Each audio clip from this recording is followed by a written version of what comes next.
1.5 কোটি টকাৰ হীৰাৰ গহনা মনীষ মালহোত্ৰাই ডিজাইন কৰা পোছাক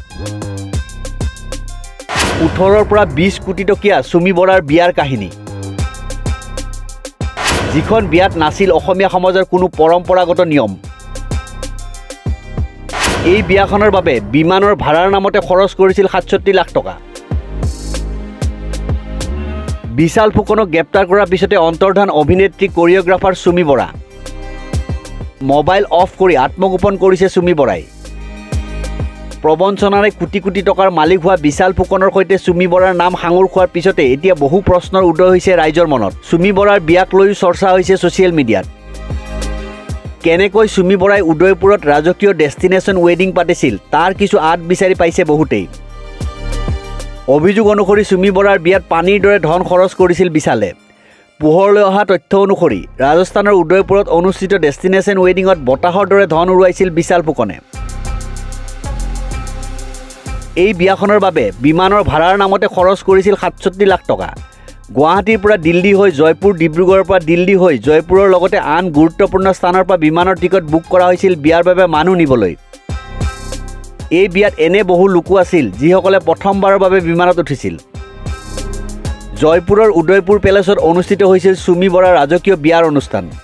বলিউডৰ নামী দামী তাৰকাই সততে বিয়াৰ আয়োজন কৰা এই স্থানতে হৈছিল চুমি বৰাৰ বিয়াৰ অনুষ্ঠান জানিব পৰা মতে এই উদয়পুৰ পেলেছত বিয়া পাতিবলৈ খৰচ কৰিবলগীয়া হয় 90 লাখৰ পৰা 1.5 কোটি টকা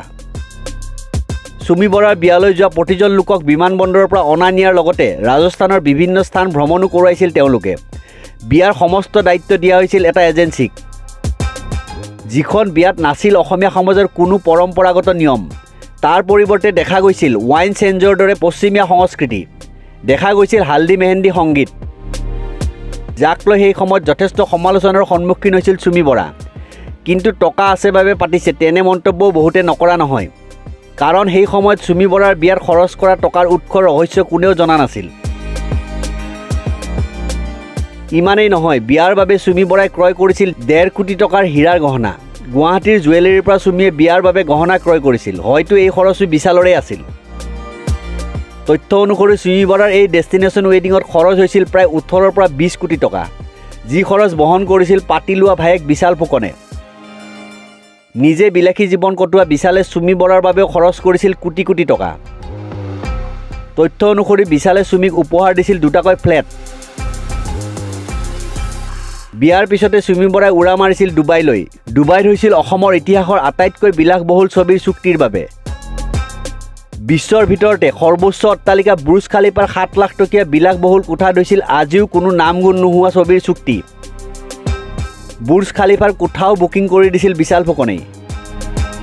কিন্তু এতিয়া প্ৰশ্ন উঠিছে অসমৰ সাংস্কৃতিক জগতৰ সৈতে জড়িত অভিনেতা অভিনেত্ৰী বা আন কলা কুশলীয়ে কিমান উপাৰ্জন কৰে সেয়া জনাই জানে